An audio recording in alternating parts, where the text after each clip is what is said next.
بسم اللہ الرحمن الرحیم۔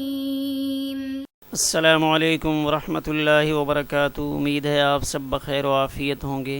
آج ہم سیاہ ستہ کی عظیم المرتبت کتاب سنن ابن ماجہ کے سبق نمبر 39 کو پڑھنے جا رہے ہیں، اور ہمارے آج کے سبق کا عنوان ہے یہ حدیث پاک لا تمنعوا اماء اللہ ان یصلین فی المسجد۔ اس حدیث پاک کے حصہ سوم کو آج ہم پڑھیں گے۔ اپنے آج کے سبق کی تفصیل کی جانب بڑھنے سے پہلے ہم اپنے آج کے سبق اور گزشتہ سبق کے خلاصے پر ایک نظر ڈالتے ہیں۔ ہم نے اپنے گزشتہ سبق میں کتاب کی حدیث نمبر 16 کے حصہ دوم کو پڑھا تھا، اور اس حصہ دوم میں حدیث پاک کا معارضہ، خطرناک غلطی اور حضرت عبداللہ ابن عمر رضی اللہ تعالی عنہما کی اپنے بیٹے سے ناراضگی اور وہ بیٹے کون تھے اس سے متعلق تفصیل پڑھی تھی۔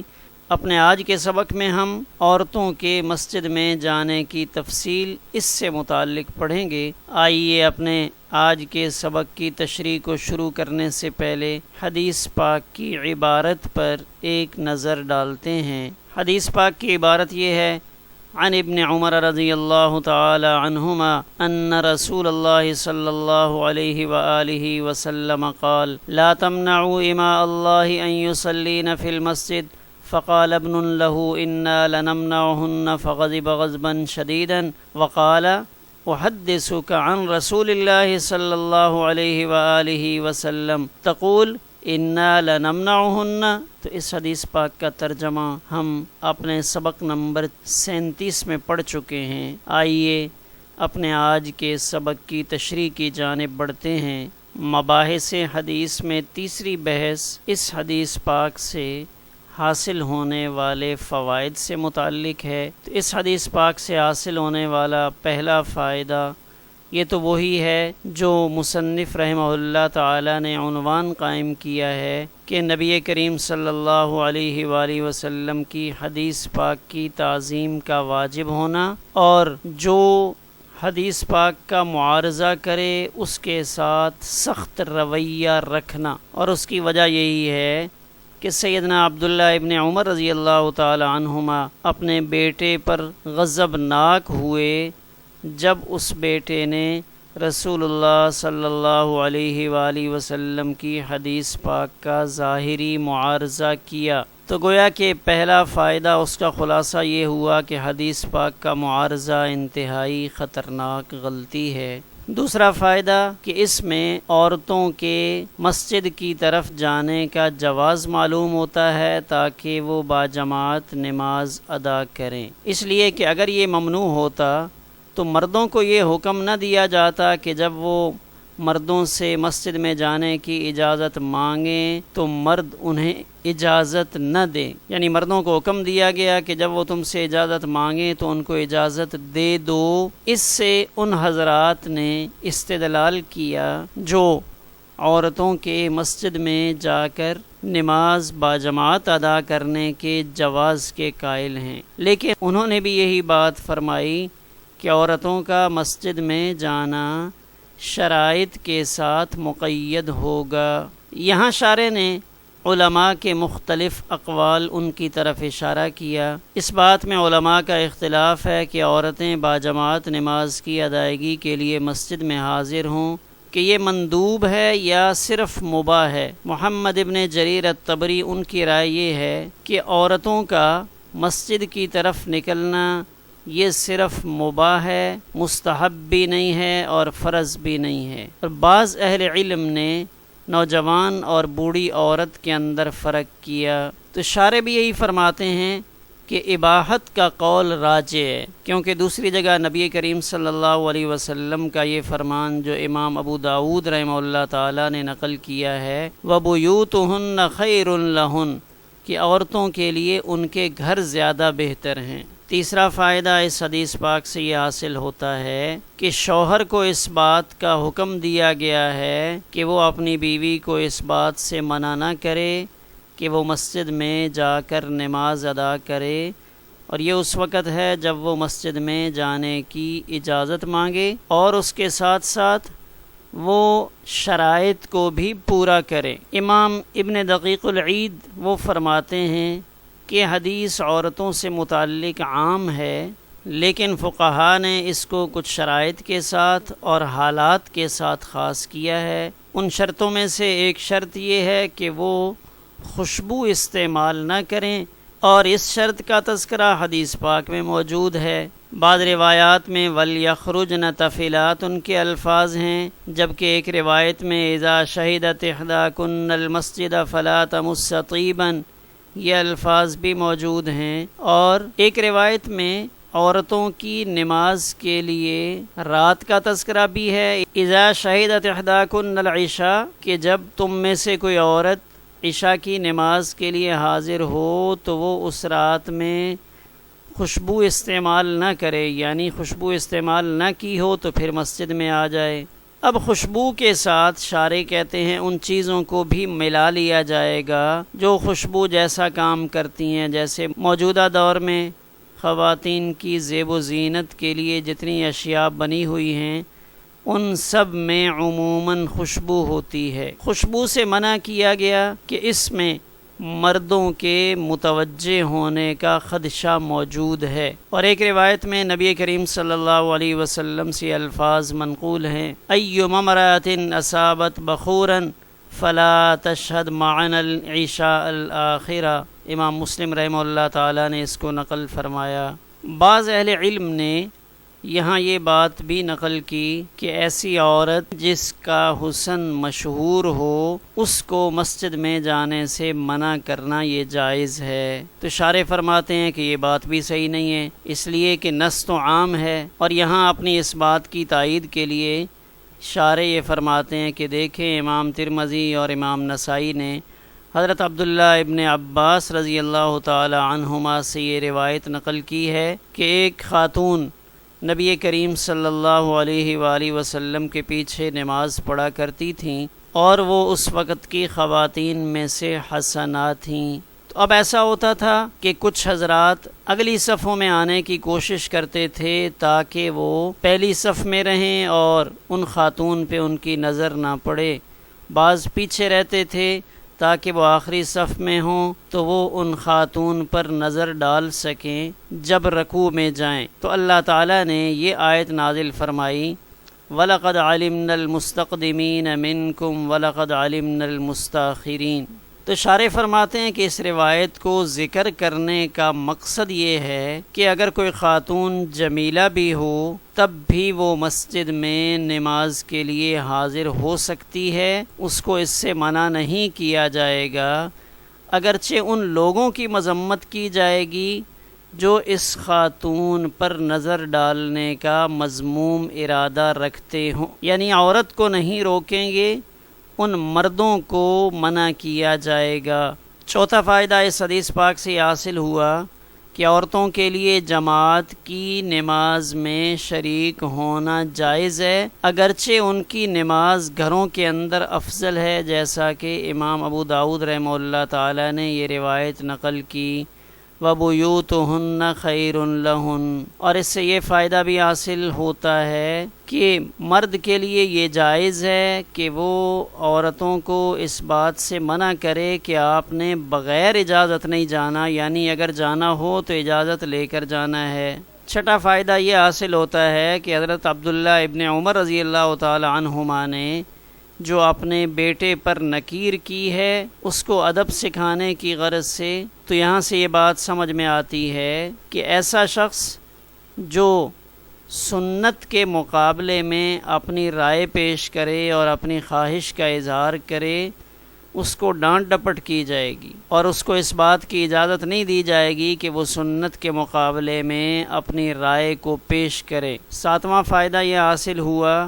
کہ باپ اپنی اولاد کی تادیب کرے گا، ان کو ادب سکھائے گا اگرچہ اولاد بڑی ہو جائے۔ اسی طرح استاد عالم دین اپنے شاگرد کو ادب سکھائے گا جب وہ کوئی نامناسب بات کرے۔ آٹھواں فائدہ یہ حاصل ہوا کہ ادب سکھانے کے اندر یہ بھی جائز ہے کہ بات چیت کو منقطع کر دیا جائے، جیسے امام احمد بن حنبل رحمہ اللہ تعالیٰ نے اسی روایت میں یہ الفاظ نقل کیے ہیں، فما کلمہ عبد اللہ حتی مات، کہ حضرت عبداللہ ابن عمر رضی اللہ تعالی عنہما نے اپنے ان بیٹے سے بات نہیں کی یہاں تک کہ ان میں سے کسی ایک کا انتقال ہو گیا۔ تو کہتے ہیں یہ الفاظ اگرچہ محفوظ ہیں، اس میں یہ احتمال ہے کہ ان میں سے کوئی ایک یا حضرت عبداللہ ابن عمر رضی اللہ تعالی عنہما یا ان کے بیٹے بلال یا واقد، ان میں سے کسی ایک کا انتقال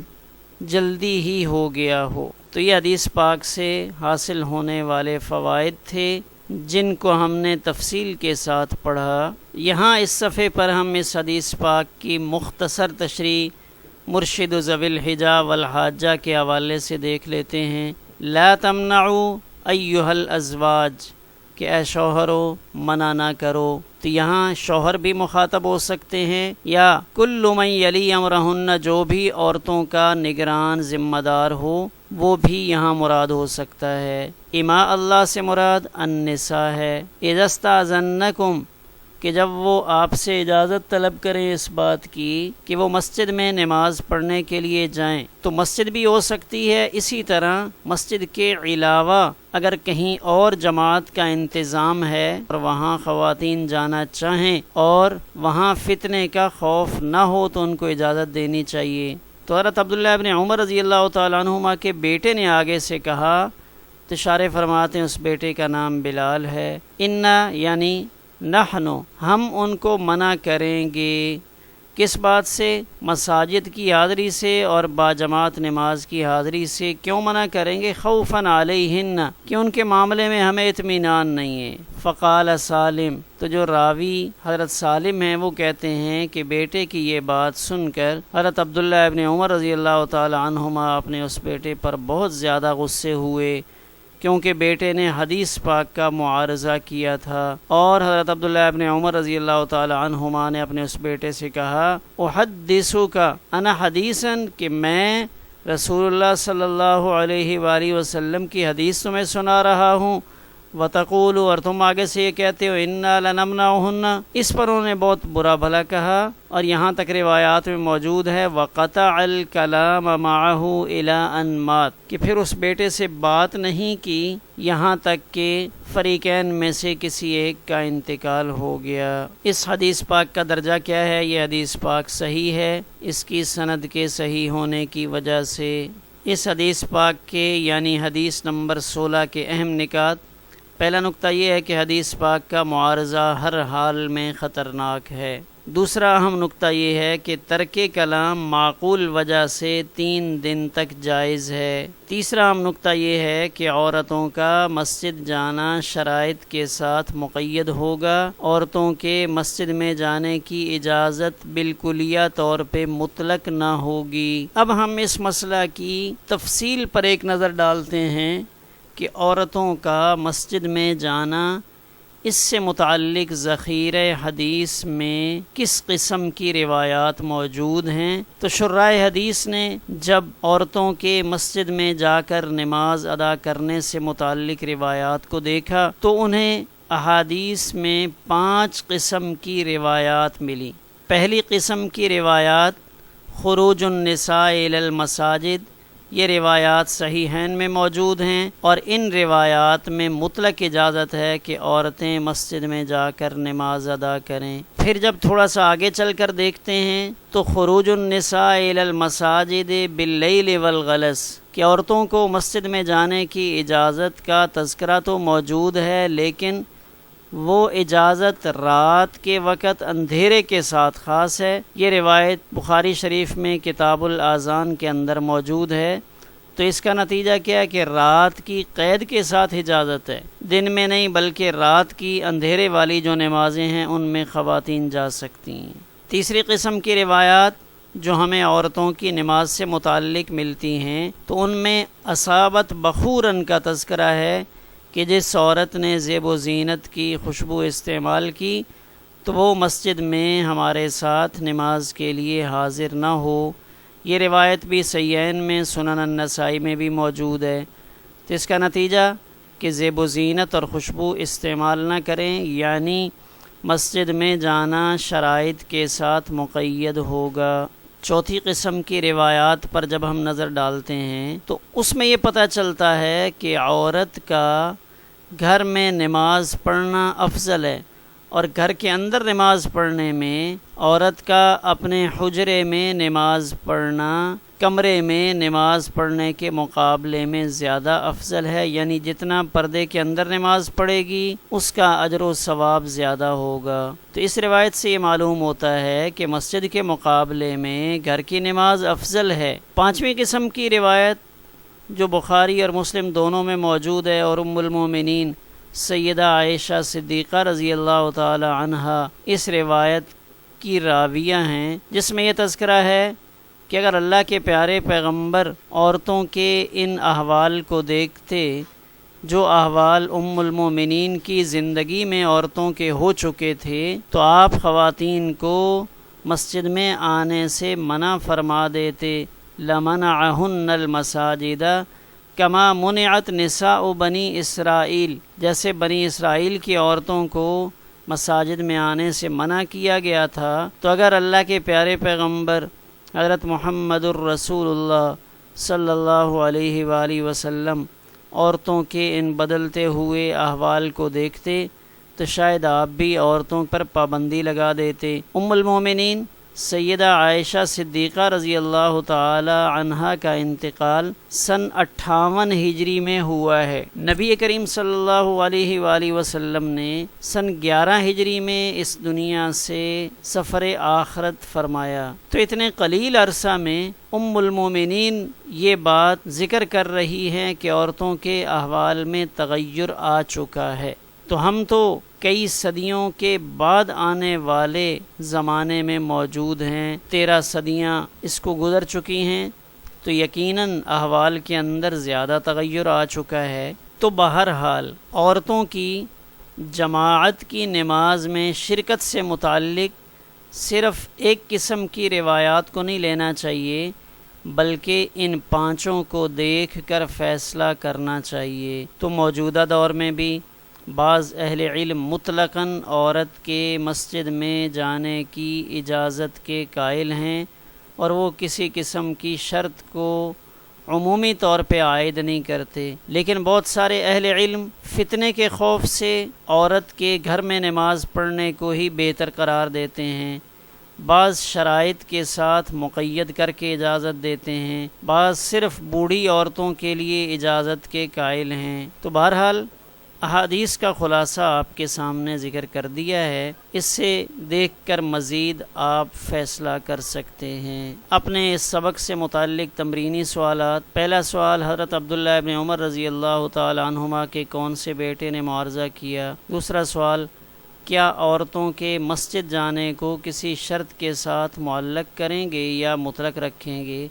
تیسرا سوال، حضرت عبداللہ ابن عمر رضی اللہ تعالی عنہما نے اپنے بیٹے کو اس معاملے پر کیا سزا دی؟ اپنے آج کے سبق کے خلاصے پر ایک نظر ڈالتے ہیں۔ اپنے آج کے سبق میں ہم نے یہ جو چوتھا اہم نقطہ ہے عورتوں کے مسجد میں جانے کی تفصیل، اس کو پڑھا۔ ہمارا آج کا سبق الحمدللہ اسی پر مکمل ہوا۔